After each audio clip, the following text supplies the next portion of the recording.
Hi there, welcome to Hope in the Light of Suicide. I'm Tammy White, I'm the founder of the Bobby White Foundation, and I'm here along with... Good afternoon, I'm me. I'm Bonnie. I'm Bonnie Snyder, your co-host. Who am I? I'm me. That's little me. That's a good intro. Me. I'm me too. Yeah. How have things been? Good. I went away for the weekend. A very long... I saw you, gallivanting everywhere. Very long road trip. Like a 6 hour drive one way, and of course, same 6 hours back. And, just getting back from that. Needed some away time. Every once in a while, we talk about, self-care and, distractions and whatnot. And so having the ability to just, get out of town for a bit, do something different, see something, see new places, and supporting Greg and a guy that he's friends with, went to their show, and drove back, got back, Sunday. Did I get yes? No, Monday. Got back Monday, I think. Do you even know what is today? What is today? Today's Tuesday. Yeah, I got back yesterday. Okay. At least you got back in time for Tuesday for the show. I knew I had to be back by Tuesday. So, even though we have remote capability, I knew I'd be back. Yeah. Well, yeah, we could have done that too. Yeah. Well, again, welcome. Thank you guys for tuning in and supporting the show, and other ways you can support the show, of course, share us. Absolutely. Like us. That would be cool. And of course, we have our t-shirts. I didn't wear mine today. I was going to, but ended up doing something, went another direction. Yeah, I didn't wear mine today either. I had a coalition meeting this morning, so I had to. Well, you can get the t-shirts there. Just point your camera to that QR code, and it'll take you directly to the website, and they'll ship them anywhere. Or, of course, I do have some at the foundation, so you can contact me at the foundation. We have some, both designs and both the crew neck and the V-neck. So we do have some here, but if you're not local, go to the website and we can ship them out to you. And also our kindness page. I'm looking into another thing. We may be changing this here shortly, but for now, again, use that QR code and it'll take you to the site. And you have many choices of support. Any support is helpful. And we super appreciate it, really. Yes, we do. And then, of course, we have our producer and the guys. It's really kind of funny sometimes in here before the show. Sometimes it's funny during the show. Well, that's true. But again, we want to thank John and Rob and Cage and Dylan because if they weren't here, we couldn't be here. Absolutely. 'Cause I don't know how to. I don't know how to run that equipment either. Oh yeah. Like I could do some things, but not that. Yeah, me too. That's one of those. Yeah, I don't think I'd want to mess with that, but that's okay. But there's a lot of things going on that we want to get out first, because if we don't, we tend to lose track at the end of the show. So. Oh, don't forget our hotel sponsor. Oh, the Hilton Garden Inn. Yeah, we have artwork out there that is for Art for Hope. So if you're local, go out and just browse around the hotel lobby there. And I'm actually going to be going out there next week and switching out a couple of the pieces. So you never know when you might see something that you can't live without. Exactly. And there's some really cool pieces. There's Florida art and abstract art, and the abstract is by a couple different artists. Florida art is my artist, Neil Adamson, I've been representing him for 25 years. And he's actually, I think he's a retired St. Pete firefighter for many years ago. He's an award-winning artist. He has original paintings hanging in the U.S. Embassy in South America. Oh, nice. I think in Kenya. I'm not totally sure that that's exactly right. I know it's in South America. So, yeah, he's an award-winning artist. He's won the highest watercolor awards in the United States, and really super good Florida art. Hey, that's a reason in itself to go check out the hotel and go check out the art. Exactly. So, our friend that we had on the show from Veterans Counseling Veterans, Tony. Tony. I call him Tony. It's Ellsworth, but it's Tony. I get mixed up when I think of him. But anyway, on February 28th and March 1st, he's having a veterans counseling, veterans families workshop. There it is. Veterans Family Matters Mental Wellness Workshop. And it's in Tampa. And you can RSVP and go to that. He always puts on great events. So I wanted to get that. The information is also on our Facebook page, too. So if you missed that part of it, you can go to our Facebook page, and the information's right there, just like that. And then, again, NAMI Pinellas County, their Lost Survivors Grief Support Group, instead of being the third Wednesday of March, because it's St. Patrick's Day the next day, it is actually going to be Wednesday, the 23rd of March.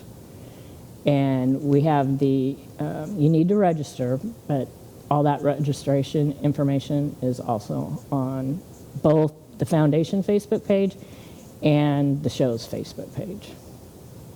And then, again, Calvary Chapel Worship Center on Turtle Creek every Tuesday night, the grief counseling from 7 to 8. So I wanted to ask you about Ian's Ways. Were they starting? Yes, I'm really excited to begin facilitating groups for them. It is the second and fourth Mondays at 7. Are these in person? They're virtual. They are virtual. They are virtual. Okay. Yeah. I'll have to get Jennifer to send me that information so that we can get that up and share that also. Yeah, and this is mostly youth. Right. Well, let me say younger people. There's a couple as I am looking at the registration forms for some of the participants. There's one that's like, I'm 18. I can give permission for myself, but the majority of them are underage. So I'm really excited to to begin that. We would have began Valentine's Day, would have been our first one. But she graciously said, if you don't want to do Valentine's Day, because it's right. Valentine's Day, that'd be good. And I was like, thank you. Yeah, that would have been tough. Well, yeah, and I told her, I said my preference would be not to do Valentine's Day, not because it's Valentine's Day, but because it's right. It's Aiden's anniversary, and she was like, she understood. So yeah, not. This coming Monday would be the 28th. Okay. Well, we'll get that information, and we'll get that on the Facebook page too. And along with that, the Alliance for Healthy Communities, under the parent organization to ASAP, is doing a support group for people who have lost individuals. I think it originally started out people who had lost someone to substance misuse. But then it's like any lost survivor. Right. Because of course, ASAP is the primary overarching focus is, substance misuse, which I find can be, what's the word I would use, like confusing. It's like, oh, you're just substance addiction. I don't need you. And it's more than that, obviously. I should say it's more than that. But that is the first Thursday of the month, and those are virtual as well. Okay. So, Give me that information so we can get it up for everybody, and we can keep it. yeah, lots of opportunities for, whether it be, support groups or whether it's, ways that you can get involved. There's so many ways out there that, you can, lend your voice and or find support. I mean, heck, that's how, we started doing this, is, let's do this for, not only because it gets information out, but at the same time, it is a nice way to carry the legacy and memory of, those that we lost. That, and we started it during the pandemic when we couldn't be out doing anything else too, But all this has really come about just in the last year or two. 6 years ago when I lost Bobby, there was none of this. And that's why we started the foundation. And it's beginning to grow. Organizations are beginning to work together. And that's what that's what we want to do.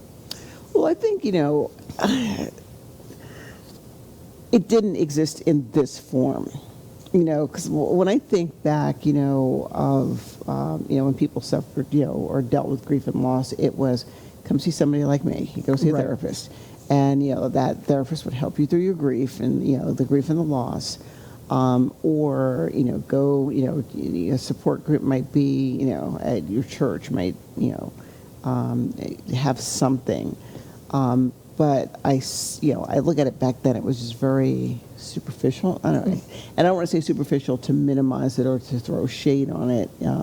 Yeah, but it wasn't. It wasn't. Now it's like the spotlight is on it, and there's an awareness, that did not exist back then. Right. That is very much present now. Well, and there's way more opportunities now than what there was. Yeah, like I said, there's the spotlight is on it now. Yeah. Or the awareness. People have become.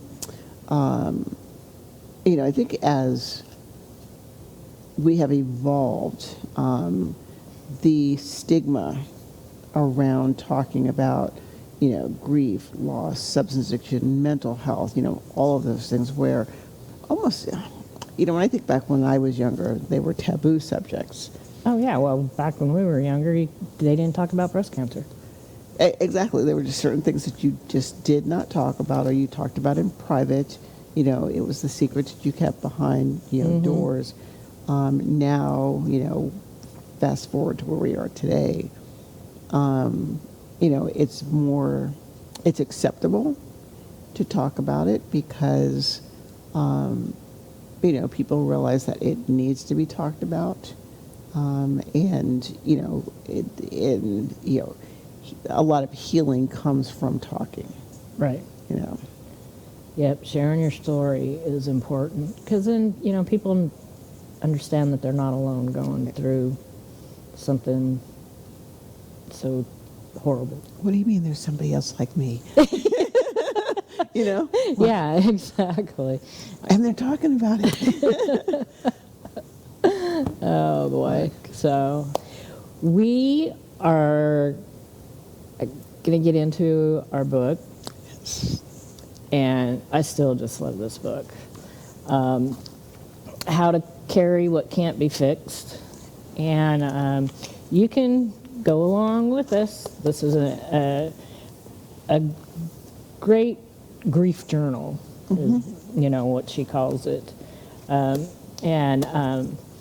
we have a QR code that makes it easy where you can get it from Amazon, and you can do it two ways. You can use the QR code that we have, or just go to smile.amazon.com and type in the title.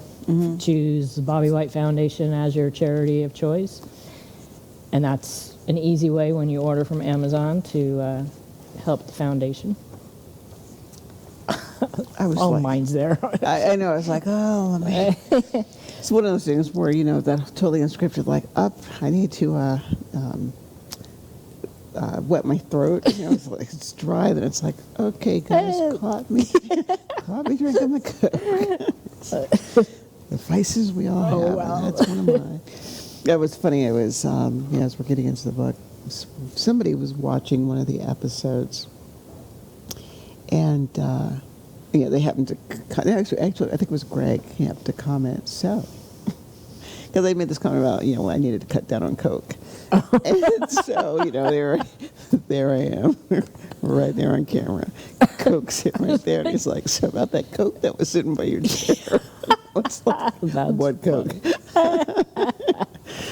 I can see that still hasn't happened. Things that I have cut down on.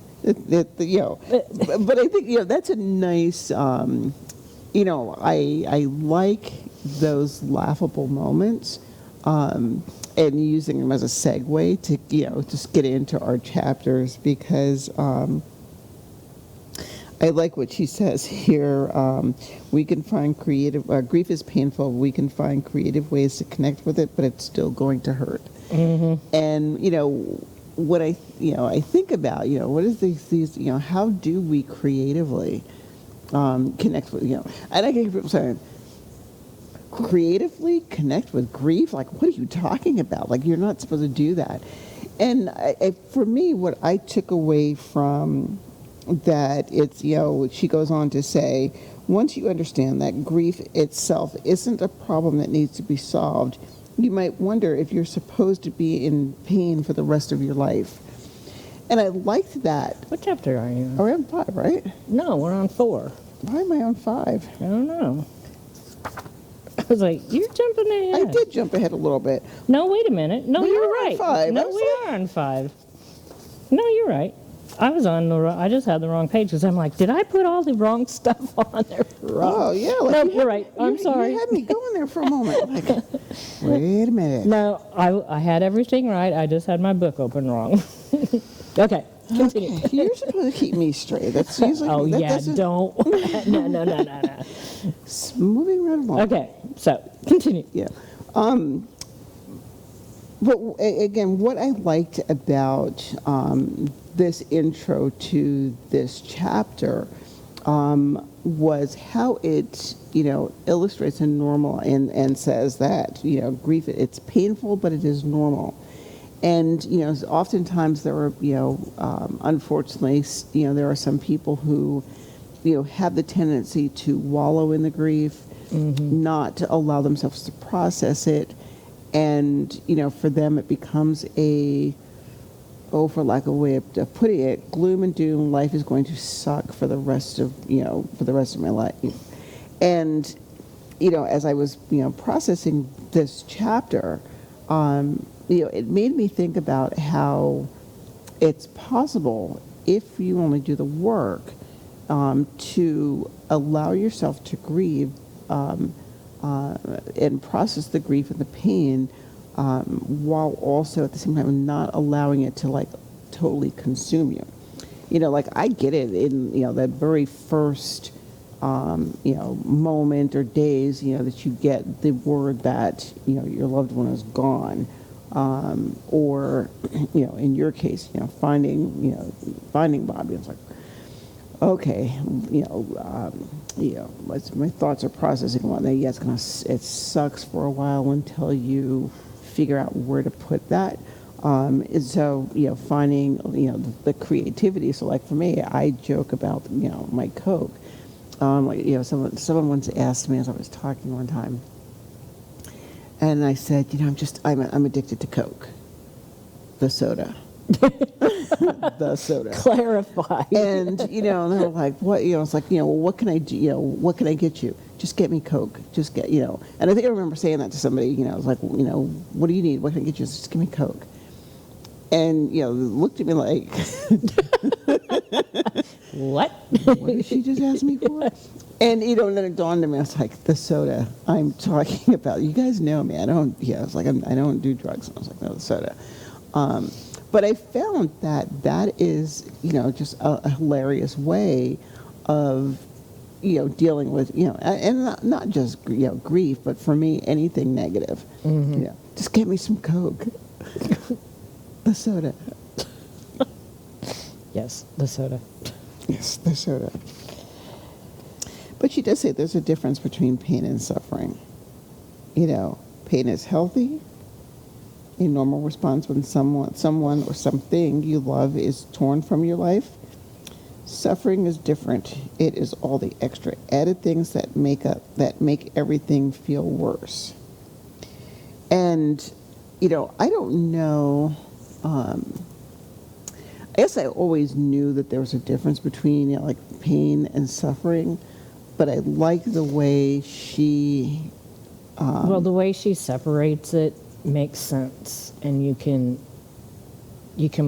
put one here and kind of put one here, and kind of help you figure that out as you're going through this. And many of these that she has listed, things that cause suffering, are things that we've gone over before in that has been in some of our other references that we've gone through. So, judgment and advice on your grieving process, typically negative and unsolicited. Mm-hmm. The excessive self-questioning and doubt. Mm-hmm. And I like how she highlights in here, and this was another takeaway for me, is just because you're in pain, you don't have to suffer. And that's kind of a hard thing to understand and swallow. It can be. And I think, what I find is once you realize that the two are, different, and that one does not necessarily mean the other. Well, if I'm in pain, I'm going to suffer. But I guess the way I look at it is, there are some times that we endure pain, and it's worth it. We don't look at that as, as suffering per se. Because I always look at, I'm going to put this in terms of an animal, this animal's in pain. Okay, so, you pet it and, make it feel like it's suffering. You put the dog, you put the darn thing down. Right. And it's like, you don't have to be at the point, that you're in so much pain that you're like, just end this for me. Right. Just end this for me. So yeah, I find the two are the two can be separated as long as you understand that there is a difference. Right. Yeah, and she says here, we can't remove the pain of loss itself, but suffering is in large part optional. I still kind of have a hard time reading that, and I've read it several times. Very often we can shift or change it, but first you have to learn how to recognize it, and that's the thing. You need to be able to recognize the difference between the pain and suffering. And what I like, going, backing up to, where she puts things that can cause suffering, I think if you're able to eliminate or reduce some of those things, and I would say it's a little more than eliminating these things. If you can adjust how you respond to certain things, like, for instance, which one of the ones that it's like, oh, I can check this one off, I can check this one, the unsolicited advice about how you should grieve. Again, I always jokingly talk about when you met the first time, and it's like,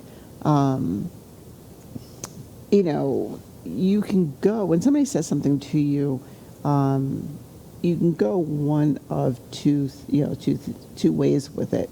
And I when I do anger management, for example, I'm a little rambly for some reason. But I think of it in terms of like, anger management. You can be destructive or you can be constructive. And I find that when you're dealing with, pain, it's the same, it's the same thing. You can be, constructive with how you deal with what someone says to you, or you can be destructive, and so, someone says, again, going back using that example, right then and there, it been like, I could have cursed you out right there. I mean, I'm gonna curse you out, but you know what I mean? Or it's like, let me marinate on what, what she just said. When I think back to, what are the phrases that people say to survivors when someone's, lost. Well, don't do this. You should do this. You should do this. Like somebody looked at me, it's like, you need to eat. I don't want to eat. But then what does she say here? Oh, she says it right here. There. Where is it? Not getting enough food or sleep. Not getting enough food or sleep. And, where it's like, one might be thinking, I'm not hungry, I don't want to eat. But and then at the same time, not recognizing that you're not nourishing, like you still need nourishment. You're still alive. You still need to take care of you. Oh, when my aunt came to stay with me, it's like, that's the last thing I wanted to do was eat. And she would just make stuff and say, here, at least just have a little, And she wouldn't give me a lot. She would just give me a little, just so that at least I would have something to keep me going. Even though that's the last thing I wanted to do. Oh yeah, I think I remember saying the nurse on our team, what's your address? Like I don't know if I want you at me. I mean, not that, mind you, I like her. We're friends. But at that moment, yeah, but you're going through something incomprehensible. So right. And at that time, I was like, I didn't want to see anybody. Right. I don't want to bother. I don't want. I don't want to entertain you right now. Like I don't want. Like there were certain people I didn't mind at the house, or other people I didn't want at the house. And she was like, send me your address. I'm bringing you food, and you are going to eat it. I was like, I don't want to eat. I know. I was like, I don't feel like eating. I found, however, it was like a really nice distraction, and it took away the suffering, because then my mind went from, I really don't want to eat, to, okay, I'm going to eat this, it was a wrap, I think she bought me, it was something small. But all the while, as I'm eating this, I was like, I'm going to eat this just so I don't have to listen to your mouth, which, at least for that brief moment of time, it took my mind off of, everything else that was right. swirling around. It's like, I guess I'll eat this. And, I'm going to be here from 8 until noon. I'm leaving at noon, and the next person, it's like my team was on shifts, for those first couple of days. And it's like, all right, is this adding to the suffering, or is this making my pain worse? You sit back now and understand how much worse things would have gotten had those distractions not been right. there. And again, getting back to understanding you can separate the two out. I think of suffering as pain on steroids sometimes. Probably could be. At least, if you, when you're in that state and you're left to your own devices and there's nobody there to help guide you, even in small ways such as bringing you something to eat or making sure you're eating, it could take you down a wrong path for a while and make it even worse. I mean, it's bad, but make it worse than it already is. But she has in here on the next page, which is, when I was looking at it, I was like, boy, I'm surprised this is so kind of analytical. But she has this whole page to kind of help you figure out the difference between your pain and your suffering and what triggers the suffering. And she says you don't have to be like, super on top of it, writing everything down, but she has here, like the date and time and whatever the activity was and who you were with and how you felt before the activity and how you felt after the activity. And if you go through this for, she says a week, but, several days, and then kind of analyze it, and you can see what's triggering more suffering. And to help you eliminate it, or at least reduce it in the beginning so that you reduce the suffering. I like the way she does this. I don't know if I'm going to try it. Well, I look at this and I equate this to helping people develop coping strategies as it relates to anger. Once and on the same principle, right? Once you know why something is, triggering, what that trigger is, what is it about that thing that is causing these strong emotions? And once you can pinpoint that, then, the ability comes, all right, now I can reduce the reaction to it. So like what she says in here, where I sleep better when I take a walk late in the day, or every time I see that person, I really feel angry afterwards. So as I'm looking at this, I'm like, okay, so if I'm noticing, over the course of, this journal she has you look at, I love cognitive behavioral stuff, so this is like, I was like, what? Like, oh my God. It's like I was really, I could almost dance a jig on this. Because, it is so, at least in my opinion, cognitive behavioral. Okay, so if this is happening, this is how I felt about it. This was my reaction to it. So now what can I do to eliminate this? And the additional understanding becomes, like here when she says, every time I see this person, I get angry. I'm going to use that one as an example. It may be that you're not able, let's just suppose this is someone that you can't avoid. So if I know every time I see, so-and-so, I get upset. All right, so what is it, the next step becomes, what is it about, whoever so-and-so is, that causes that emotion? Once I figure that out, that's not to say that I'm not going to be annoyed, like if I'm angry when I see this person. Okay, well maybe let me figure out a way to just, all right, I see this person, I'm annoyed, I'm not, angry anymore. I love this exercise. Well, too, and I went through this, I don't know, a couple months ago, I think, and I think I mentioned it on one of the shows. I noticed that I'd be there's like a couple different situations that would come up, and I would get so angry. And I'm like, why am I getting so angry? It's ludicrous. And what it was is the pain turning to anger. And once I realized that it's not, I haven't corrected it 100%, but I tell you what, once I realized that that's what was causing it, it's made it so much better. Right, and that's what she's talking about in the second part of this, where she says analyzing the facts. Right. Again, is looking at what are those specific experiences that causes the most intense, emotion or reaction, and figuring out, okay, what is it? What is the reason? So, like for instance, every time I see, so and so, I get angry. Well, let's just suppose, if I sit back and I really analyze it, oh, I get it. So-and-so is extremely judgmental, or, so-and-so tends to marginalize everything that I say.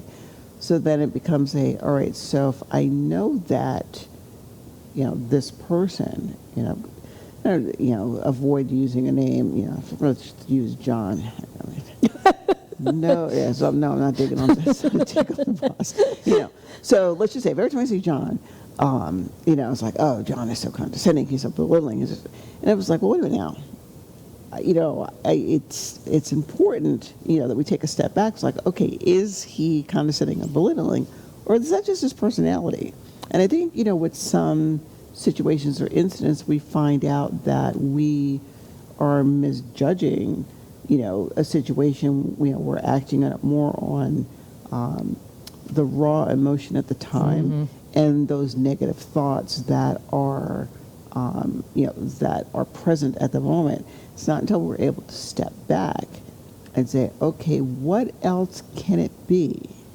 And if it's, something else, and I think I may have used this example, umpteen shows back, where I talked about being in my car, and a guy revving his engine, and I got angry because I thought, this guy's picking on me. I'm a girl, and he doesn't think I can drive, So light turned green, and I, punched the gas, and then after a while, I'm thinking, wow, I could have got a ticket. I could have. Think of all the scenarios, and I was like, what else could have been happening? I'm thinking, oh, well, maybe he wanted to, maybe he's trying to get my attention and talk to me about my car. Or maybe, that's what he needed to do to keep his car going. Or That's what I was going to say. Or, maybe he thought I was cute and he wanted my phone number, I didn't take the time to look at it. I was like, is there somebody that might have been, so I was, just like 30 years ago. But I think it's important, when we're doing a journal like this, is to sit back and do that really hard, objective analysis. What else could be going on that is causing that emotion? Is it, because it may not necessarily be what you see or what you think it is. Yeah, it may not. And then too, if it is something or a person that you can't eliminate, at least you understand more of what is causing it and being able to address it in a better way. Exactly. Exactly. By the way, guys, I love our producer. You what? I love our producer. Yeah, you guys got a little love fest going on. We have, I love our producer too. He's awesome. And I said, well, funny, it's like, yeah, we're going to get married. But somebody has to tell us. Well, no, I told his wife. She goes, you can have him. I love her too. But no, it's just one big family here. Yes. Yeah. I just used the name John. John just happens to be our producer's name, but no, it was not, talking about him specifically, because he's amazing. Anyway, back to the book. These little rabbit holes we go down. Well, at least it's quiet back there right now. I know. I love being so unscripted and spontaneous. Okay. Suffering on the shelves. When I first read the first line of this particular, where she says, while we're discussing suffering, it's a good idea to talk about the grocery store. Oh, I know. And my first, as I read this, I'm like, where is she going? I knew exactly where she was coming from. Talk about the grocery store. This is going to be, in my head, I'm like, okay, where's she going with this? And at the same time, I was like, this is going to be good. This is, because I love, analogies and, comparing things to, this than this, and sometimes things that make absolutely no sense, because what I find is in some cases, it makes things make sense. Right. Yeah. But, Okay, so going to the grocery store, and she has an illustration that you can color in your book. Not color in my book. But she says here, it's the number one worst place for grieving people. If you don't immediately think of your own reasons why, think about it. All those things you no longer have to buy for your person. All those healthy, intact families everywhere. Piped in music that seems designed to make people cry, and those random acquaintances who decide now is the very best time to ask you intimate personal questions about your grief while you're just trying to get your bananas and get back home. Going to the grocery store after Bobby died and cooking was the hardest thing, because a lot of the time he would do the grocery shopping, especially when he wanted to cook, and he did a lot of cooking, and it took so long. And even still sometimes I get uncomfortable, because I had to completely, well, not completely, but a good portion of my buying habits had to change, and it didn't for a long time. And because I would be buying still the same thing as if he was still there, and have like this outrageous amount of food, and buying things in, bigger containers, and that I need. I've started to buy things in smaller containers and stuff, but it is really difficult. It was, at least it was for me, because it was such a big part of what we did. And either, a lot of times, or we would go shopping together, and all that was taken away. And it's amazing how much less that I have to buy, even though only half of us are gone. It's like, men eat a lot. I know it. But it was, and even cooking sometimes, that's getting a little bit better, but when I finally did start to cook, I would make the meal and then just put it in the refrigerator. I couldn't do it. See, for me, the grocery store analogy has a different effect on me, because if I use Patrick for example, I always do the grocery shopping. He might text me, hey, Ma, can you pick up this, and this, or if he would text me, hey, I'm going to stop by the stores or anything that you need. So there was that 50-50 thing. I think for me, going into the store, my children used to say this when they were younger. I'd go in a store, and I'm going to say not so much here. I'm going to use when I lived in Kansas for a while, or when we were living in Kansas. Mind you, the job that I have is kind of a high profile job, and a lot of people knew who I was. The store that I went in a lot, I worked in there part time sometimes. Do you know everybody? Like, can you go anywhere without someone knowing you? And I had to chuckle for a moment. Now, when I fast forward and I look at that in terms of what she's saying here in terms of grief, it's like, okay, we know we have to eat, and we or you have to go to the store. And there are going to be those times where, even before, the losses, I just want to go in the store, get what I need, and come back out. I don't really want to sit and chit-chat or whatnot. Or the other thing, sometimes is, when people ask, I haven't seen you in a while, where you been? I went into one of little convenience stores, it's 7-Eleven, near my house, and it was this particular 7-A. Patrick would go all the time, and I remember walking in one time. There's the assistant manager and two assistant managers, and I walked in one day, and I just always stopped on my way to grab my staples of life: a Coke, banana, and a cheese stick. Those are my those are my snacks. But I remember walking in, and one of the two guys, both of them were working at the time, and they were like, hey, how you doing? I said, I haven't seen your son in a while. And I had to stop for a moment. And I was like, oh, and I explained to him, no, he's gone. And, because they were like, oh my gosh, I'm sorry, I didn't know. Of course they didn't know. You know, it's Right. like, well, you know, they weren't, you know, being malicious or anything like that. Right. So unless someone told them, they wouldn't have known. And I was like, no, I get it. And then, you know, I just watched how the mood, you know, changed.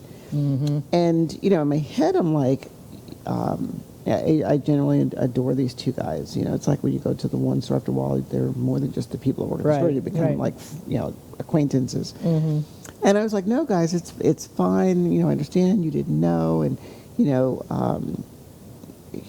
Patrick used to buy those scratch-offs. So their nickname for him was Scratch. We haven't seen Scratch in a while. And I was like, well, you know, Scratch is gone. But, you know, it's situations like that, and she talks about it here where, you know, sometimes people are going to approach you. You're going to get into these conversations that you may not want to have at the moment. However, you end up being forced to have them. And how do you address that? For me, I would use it myself, for example. It depends on who it is and what they're saying. Right. You know, so in that particular instance, it was like, no, you haven't. Here's why. You know, paid for my Coke and cheese stick, and out. If hey, see you around. I'm like, that's fine. And every time I go in, when I do go in there, it's like, oh, I haven't seen you in a while. Right. What's going on, or how you been? But here, where she talks about, coloring this, and again, I don't color my book, but creating a speech bubble on things you love or hate to hear when you're in the grocery store. I personally like, when somebody looks at me and says, "Are you okay?" or "How you doing?" Or even when I'm walking down the aisle and someone says, "Good morning" or "Good afternoon," it's like, oh, that sounds really good. Or if I'm looking at a shelf and somebody walks in front of my face, pardon me or excuse Right, me. yeah. Like, oh, thank you very much. Or those random conversations that just happen. It doesn't always have to be, like negative. Or, Well, and that's easier than sometimes bringing up the situation or something sometimes. I like what she also talks about too is like the music. And for me, it wasn't a grocery store. I was at my gym, and I'm working out, and a certain song piped over. That happens to me in the car. And I was like, gotta go. Like I'm working. And then of course this was when things were so new and raw. Right. Now I hear the song, and it's like, okay, I can get past it. There's still songs that come on the radio, and I'm in my truck just tears flowing down. But I like what she did with the lampposts. How to tell if you're doing things right. And she goes, when experiencing grief, it can be hard to tell if you're doing well or getting worse. Even when you map out things, it can be hard to separate your pain from suffering. And, I like this where, the contrast evidence of suffering, where she says, while each grief is unique, there are several broad indicators of doing well and not doing well, AKA suffering. And, so it goes back to that log of looking at, if I'm doing this set of things, I'm quote unquote okay. If I'm, or, I would say normal grieving. If I'm over here, then I'm suffering. Right. Or and we have these images, the one with page 50 and 51 together. If you can, I think. Oh, not that one. The one with the lampposts with the writings in it. Anyway, he'll find them. Yep. And she has these written in, and then the next 2 pages are blank. That you can write in your book. That you can write in your book, which Bonnie won't write in her book. No. Where you can, and that's where you can also use that page where you wrote everything down, how you feel, and you can do it on your own there. We have those too somewhere, but that's okay. And when I'm looking at some of her examples, people's like, when I'm doing well, does that mean that I'm not crying or I'm not feeling? And it's like, no, because There they are. Yeah, there they are. That's the one with Where she says her examples. exactly. I mean, I like what she says here, like accepting your emotional state, no matter what that state is. And the ability to manage the intense emotions. What was the other one? Feeling connected. As I'm looking at, some of her examples, those, to me were the ones that resonated a lot. It's like allowing yourself to feel, and accepting what it is that you're feeling,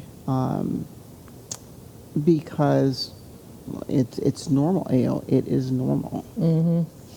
And on the suffering side, panic attacks, nightmares, mood swings.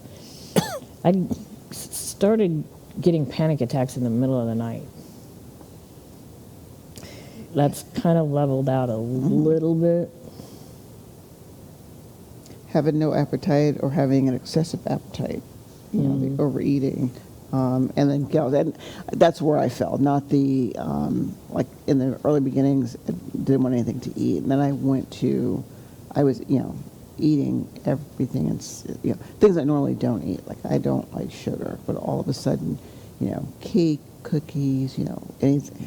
Which is kind of why Well, and when I went through that period of depression for about 5 or 6 months, I found that I was eating stuff that I normally wouldn't eat, and it was all processed foods. And when I stopped that and went back to the way that we ate before, it made a huge difference. Huge difference.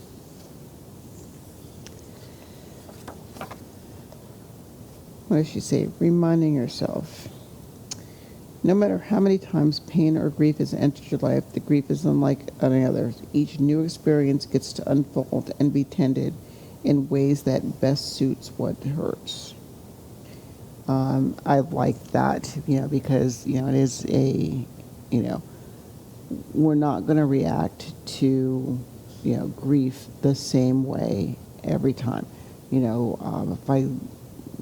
If you look at instances where you've lost someone across your lifetime, this person, you lost them, and it's like, okay, you know what, I'm sad that they're gone. However, you managed to pick up, carry on, and life goes back to, some kind of normal. Other losses hit you differently, and it's like, am I ever going to get past this one? Well, and even like with the deaths of both my husbands, both were tragic, but the grief for both of them is completely different. Yeah. I dealt with the first one way and dealing with this one another way. Granted, there's a lot of overlap, but yeah, it's not the same process at all. And she says here to use the information you discovered in this chapter to help you lean towards wellness and away from suffering. The knowledge you've gained won't make everything magically okay, but it can make things a whole lot easier on you. Well, make it fancy, make it encouraging. Yep. That's what we're trying to do. That's what we're doing. Okay. We're not trying to do it. We are doing it. That's what we are doing. Every week, we come into the studio and we, whether it's doing a book review or having a guest, this is exactly, this is what we're doing, not only for ourselves, but at the same time for, you never know who out there might needs to hear it. The same thing where you never know who might need those numbers. That's right. We have all the Lifeline numbers up there. And actually, I heard last night, and it's getting closer, that in, I believe, July, it could be June, but I'm thinking the date is sometime in July, that 800 number is going to be a 3-digit number, and that number is going to be 988. So that's going to be the suicide prevention lifeline to make it a whole lot easier on people to memorize, but still put those numbers in your phone. Not even to memorize, or I should say, not only, to memorize, but also to make it easy. And I know years ago, the VA's, crisis line, it used to be, if you're in a crisis, hang up and call this number. Right. And I remember they had did it was like what's the word I'm looking for? Where they, get information, ask people's opinions on things. And I had said, that crisis line that y'all have, VA was critiquing itself. Having to hang up and call a number. If I was absolutely suicidal, trust me, I'm like, you know what? I'm not calling another number, and I'd hang up. Then that would be, that would be it. But with our new end of the show segment, we want to leave you with something positive. So this is our positive saying for this week. I will learn to live in the sunshine of your life instead of the dark shadow of your death. Love it. When I was looking for something to put up, that just hit me immediately, and I'm like, this is the one for this week. So I'm going to put that up on the Facebook page also. Last week's will be up there. And just always remember, there's always hope. Thanks for joining us.